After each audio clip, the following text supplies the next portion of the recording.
क्या एनकाउंटर ही एक विकल्प है आरोपियों को खत्म करने के लिए? अखिलेश यादव का जो बयान है कि जाति देखकर मंगेश एक यादव परिवार से जाते थे, इसलिए उनका जो है यादव होने के कारण उनका एनकाउंटर कर दिया गया। अगर अखिलेश यादव नेता न होते तो क्या ये सवाल उठाते? अब उस एनकाउंटर को कोई व्यक्ति विशेष के लिए कहता है कि यादव के ऊपर क्यों किया, ठाकुर के ऊपर क्यों नहीं किया। हाईलाइट कर रहे हैं कि यादव इकट्ठे रहे, यादव कहीं फिसल के हिंदू न बन जाए। कुल मिला राहुल गांधी हमेशा सपना देखे हैं, देखते रहेंगे। पीएम के वंशज हैं, हर आदमी जो अपने उसके बाबा दादा जो रहे वहां पहुंचना चाहता है। नमस्कार, मैं हूं कमलनाथ, आप देख रहे हैं KN24 न्यूज। क्या एनकाउंटर ही एक विकल्प है आरोपियों को खत्म करने के लिए? जिस तरीके से उत्तर प्रदेश में एनकाउंटर और बुलडोजर एक सिग्नेचर शब्द बन चुका है, जहां भी देखिए एनकाउंटर और बुलडोजर ही न्याय का एक परिणाम बन चुका है। न्याय के दरवाजे यानी हाई कोर्ट और सुप्रीम कोर्ट, डिस्ट्रिक्ट कोर्ट बिना पहुंचे ही उत्तर प्रदेश की सरकार बुलडोजर जैसे और एनकाउंटर जैसे निर्णय खुद पे खुद ले लेती है। ये देखना होगा कि मंगेश यादव का एनकाउंटर हुआ, तमाम राजनीतिक गेम शुरू हो गया। एक तरफ अखिलेश यादव कहते हैं कि जाति देखकर एनकाउंटर हुआ है, और दूसरी तरफ ब्रजेश पाठक उप मुख्यमंत्री कहते हैं कि समाजवादी पार्टी के DNA में गुंडई है, और तीसरी तरफ राजभर जी कहते हैं पुलिस जो है अपनी सुरक्षा के लिए क्या फूल की वर्षा करेगी, अपनी सुरक्षा के लिए पुलिस खुद एनकाउंटर किया है। जब दूसरे तरफ मुठभेड़ हुआ, तब जब फायरिंग शुरू हुआ तो पुलिस अपनी सुरक्षा के लिए ये इंतजाम किया था।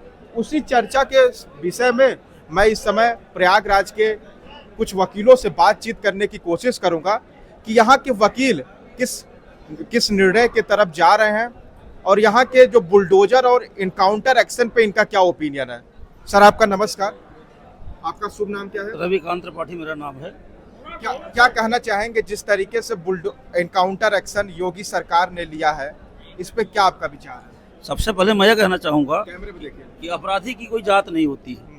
जो अपराध करेगा उसको उस अपराध के एवज में दंड मिलना चाहिए।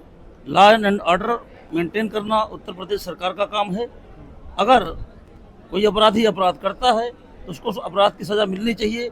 अगर वो अपना घर, अपना मकान अवैध रूप से बनाया है, जिसका उसके पास नक्शा नहीं पास है, या उसको मालिकाना हक नहीं मिला है उस पर घर बनाने का, तो अगर अपराध के एवज में सरकार उनके घर को गिराती है तो कोई प्रश्न चिन्ह की बात नहीं है। मंगेश यादव एक गरीब परिवार से बिलोंग करता है। जब एनकाउंटर करने के बाद उसके घर कुछ पत्रकार गए तो ये पता चला कि उसके घर जैसे गांव के लोग मड़ई यानी जो छाते हैं, उस तरीके का उसका जीवन चल रहा था।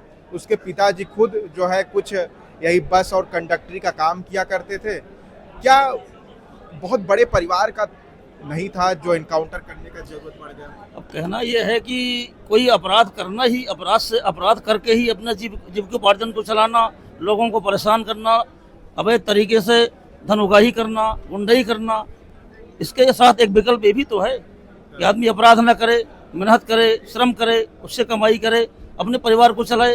ये जरूरी है कि अपराध करना जरूरी है। क्या अखिलेश यादव का जो बयान है कि जाति देखकर मंगेश एक यादव परिवार से जाते थे, इसलिए उनका जो है यादव होने के कारण उनका एनकाउंटर कर दिया गया? अगर अखिलेश यादव नेता न होते तो क्या ये सवाल उठाते? तमाम और बिरादरी के लोगों का इनकाउंटर हुआ, किसी और के लिए उन्होंने आवाज़ उठाई, ये भी तो एक बात है।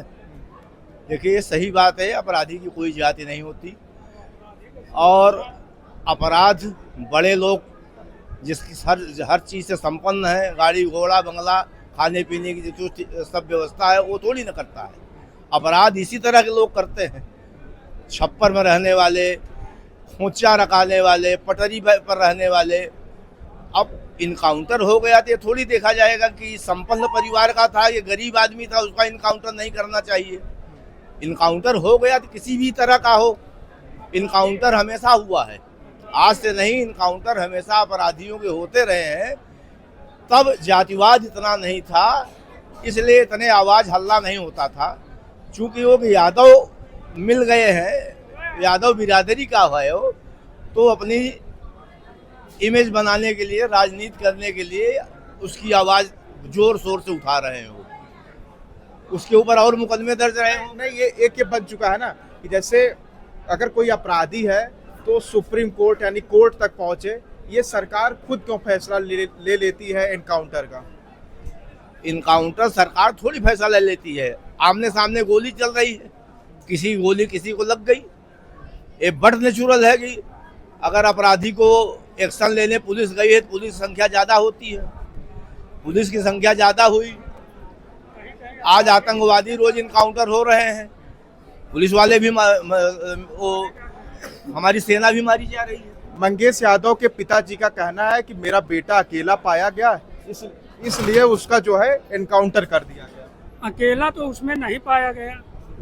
उस डकैती में 18 लोग थे। 18 लोगों का कई लोग उसमें गिरफ्तार हुए। केवल जब वो इनकाउंटर हुआ उस समय उसको गोली लगी है। अब वो अकेला कैसे था, ये तो विचारणीय विषय है। ऐसे थोड़ी है कि कोई किसी को अकेला पाके गोली मार देगा। उसके पास 1 लाख का इनामी बदमाश है, उसका हिस्ट्री सीटर है, गैंगस्टर एक्ट भी लगा हुआ है। हर तरह से वो एक तरह से क्रिमिनल है। क्रिमिनल तो कोई जात नहीं होते।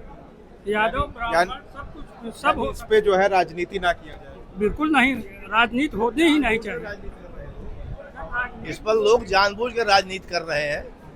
इस पर राजनीति होनी ही नहीं चाहिए। अपराधी अपराध करता है, उसको अगर वहाँ गोली आमने सामने न चलती, न मारा जाता, अदालत जाता, वो अदालत में मुकदमे चल रहे हैं, तमाम अपराधियों के चल रहे हैं। अब जो आइटमन आमने सामने गोली में मर गया उसको इनकाउंटर बता दिए।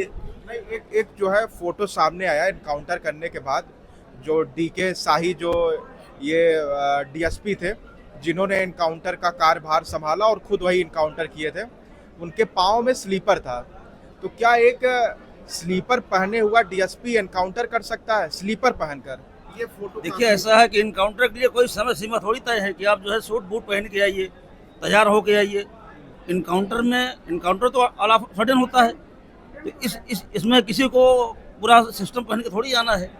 इनकाउंटर एक विधा है। अगर आप पुलिस गिरफ्त नहीं आएंगे, बार बार भागते फिरेंगे, पुलिस आपको किसी तरीके गिरफ्तार करेगी, उसके बाद आपको न्यायालय में पेश करने के लिए जाएगी। आप रास्ते में आप उसके ऊपर हमला करेंगे, गोली चलाएंगे, तो पुलिस क्या करेगी? बैठे रहेगी, हाथ रख के थोड़ी बैठे रहेगी, हैं? वो भी अपने बचाव में गोली चलाएगी। दूसरी बात ये कहना है कि अपराधी चाहे जिस जात बिरादरी का हो, पंडित हो, ठाकुर हो, यादव हो, अपराधी होता है। जो अपराध करेगा उसको उस अपराध की सजा न्यायालय देगी।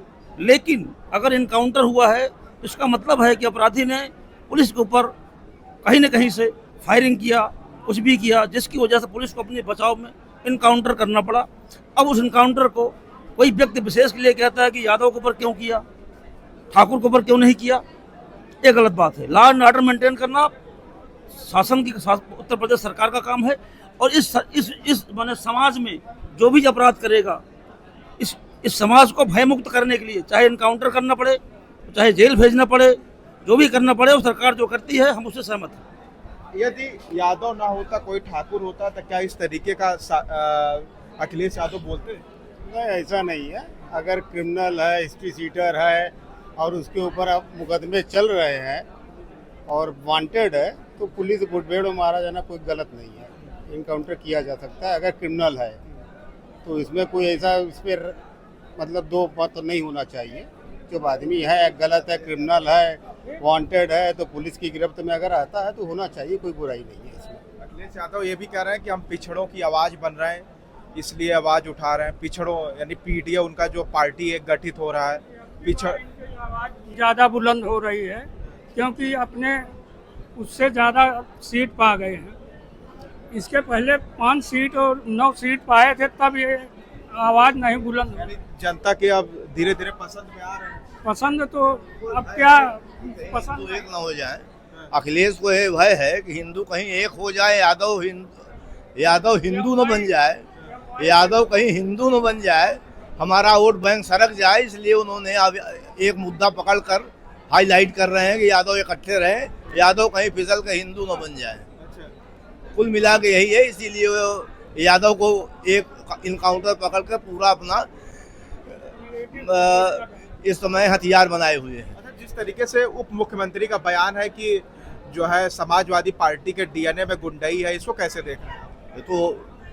ये तो दुनिया जानती है। उनके शासनकाल में जो है उनके शासनकाल में उन्हीं की वजह से जो कानपुर वाला कौन दुबे था, विकास दुबे को अगर समाजवादी पार्टी ने बढ़ावा न दिया होता, जब एक दर्जा प्राप्त मंत्री को थाने में उसने उन विकास दुबे ने कत्ल किया और समाजवादी पार्टी की सरकार थी, कोई सिपाही, कोई दरोगा, कोई पुलिस वाला गवाही नहीं दिया और छूट गए। अगर वो ऐसा ना हुआ होता तो आज हो सकता विकास दुबे जिंदा होते, विकास दुबे आज जिंदा होते। एक बार बढ़ाया, बाद में मार दिए गए। तो समाजवादी पार्टी की सरकार जब जब रहती है, गुंडई, अत्याचार सबका बढ़ावा मिलता है, इसलिए वही उनके वोट बैंक है। यानी वही उनके वोट बैंक। अच्छा, जिस तरीके से राहुल गांधी एक जैसे जनगणना की चर्चा कर रहे हैं कि जैसे यहीं पे मान लीजिए यहाँ पे कितना पिछड़े लोग कितने काम करते हैं, कितने बड़े पद पे पिछड़े लोग काम करते हैं, वो जिस तरीके से जनगणना में वो विचार विमर्श कर रहे हैं, क्या जनगणना देश के लिए सही रहेगा? सही नहीं है। मुझे ऐसा महसूस होता है कि जो गांधी परिवार लगभग 70-75 साल देश पे अपना जो है देश पे अपनी हुकूमत चलाया, आज वो सरकार से बाहर हैं, चाहे सेंट्रल गवर्नमेंट हो चाहे स्टेट गवर्नमेंट हो। स्टेट गवर्नमेंट में तो कांग्रेस की कोई भागीदारी ही नहीं है। सेंट्रल गवर्नमेंट में 70-75 साल देश का प्रतिनिधित्व किया उन्होंने। अगर उनके सब काम अच्छे होते तो जो जिस तरह से गांधी परिवार के शासनकाल में सब लोग उन्हीं को वोट किया करते थे, आज आखिर कहीं न कहीं कोई लैपनेस से कोई कमी है, जिसकी वजह से ये स्थिति आई है कि सत्ते से बाहर है। सत्ते से बाहर होने के बाद सबको ये रहता है किसी एन प्रकार किसी तरीके से सत्ता हासिल करें, चाहे वो जनगणना की बात करें, चाहे वो व्यक्ति विशेष की बात करें, चाहे जातिवाद की बात करें। रही बात सपा सरकार की, सपा सरकार में हमने देखा कि सपा सरकार में जो भी टिकट का आवंटन होता था उसमें मोहम्मदन ज़्यादा हुआ करते थे, यादव ज़्यादा हुआ करते थे, जिसकी वजह से अब आप ये बताइए किसी व्यक्ति विशेष के वोट से सरकार बनेगी नहीं। अगर हमको स्टेट में गवर्नमेंट लाना है तो हमको सारे वर्कआउट समाज और सभी समाज को वोट अगर हमको नहीं मिलेगा तो चाहे वो बसपा हो, चाहे वो कांग्रेस हो, चाहे वो भाजपा हो, कोई सरकार नहीं बना सकता। तो जनमानस का ये व्यू आया, जनमानस ने देखा कि हम बड़े प्रताड़ित हैं, किसी व्यक्ति विशेष की सरकार रहनुमाई कर रही है, तो लोगों ने उनको दरकिनार किया। दो बार उन्होंने स्टेट में गवर्नमेंट बनाई। यानी जिस मकसद के लिए मैं इस डिबेट को शुरू किया था, वो मकसद यही था कि जिस तरीके से जो नेता लोग हैं, जिस तरीके से एक जाति पे जो एनकाउंटर का जो नाम दिया जा रहा है। एक आखिरी सवाल है, फिर इस वीडियो को जो एंड करेंगे। क्या 2024 के बाद बीजेपी का ग्राफ धीरे यानी नीचे जाता हुआ दिखाई दे रहा है आपको? 2024 के बाद जो एक घमंड था 400 पार का, वो घमंड, ये जो पब्लिक ओपिनियन है, पब्लिक किस समय किसको चाहती है, ये तो जैसे जैसे समय आता है उसी समय से होता है। जैसे इस समय थोड़ा सा बीजेपी ग्राफ गिरा है, सब जानते हैं, तो इसमें कोई नहीं। किसका गिरा, किसका बढ़ा? बीजेपी का तो गिरा है। और किसका बढ़ गया? अब अखिलेश का तो इस समय बढ़ा ही है भाई। यानी आप ये सहमत है एक वकील होने के कारण कि अखिलेश यादव जी का ग्राफ बढ़ा तो है, वो तो मतगणना आई है, उसका तो सारा रिजल्ट निकला, वो तो हर आदमी जानता है, उसमें कोई नई चीज नहीं। सीट बता रही है भाई, सीट के हिसाब से तो उनका ग्राफ बढ़ा है, लेकिन जिस तरह की राजनीति की जा रही है ये कोई अस्थायी राजनीति नहीं है। राजनीति में हमेशा ऐसा निगेटिव सेट करना चाहिए कि वो बराबर चलता रहे। किसी जात विशेष पर, किसी धर्म विशेष पे राजनीति ज़्यादा दिन तक नहीं टिक पाती। राम मंदिर ने अच्छा देखिए, ऐसा है कि हम अधिवक्ताओं का तो यही कहना है कि हमारे लिए एडवोकेट प्रोटेक्शन एक्ट लागू हो और हमारे लिए जो हमको हमारी जो व्यवस्था है, हमारे लिए पेंशन लागू हो, हमारे बुढ़ापे के लिए, हम लोगों के लिए अच्छी सुविधाएं गवर्नमेंट दे। सरकार जो महंगाई पे बात करेगी, जो महंगाई को नहीं दूर करेगी, जनता ने उनको क्यों इनकार कर दिया। अब राशन की बात आती है कि राशन 5 किलो ले रहा है।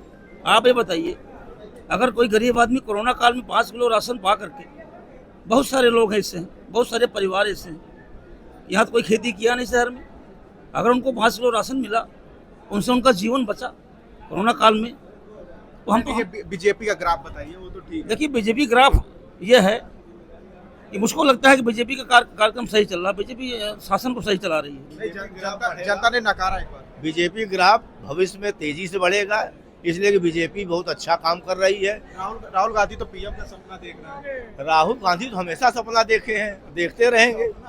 पीएम के वंशज हैं तो हर आदमी जो अपने उसके बाबा दादा जो रहे वहाँ पहुँचना चाहता है। राहुल गांधी को अगर पीएम बनना था, अगर पीएम का सपना देख रहे हैं, तो मुझे नहीं लगता है कि उनको सेंट्रल में जो है सपा का समर्थन और जो है कांग्रेस, सपा, बसपा तमाम पार्टियां मिल करके और प्राइम मिनिस्टर बनने का ख्वाब देख रहे हैं, लेकिन उनका मनसा पूरा नहीं हुआ।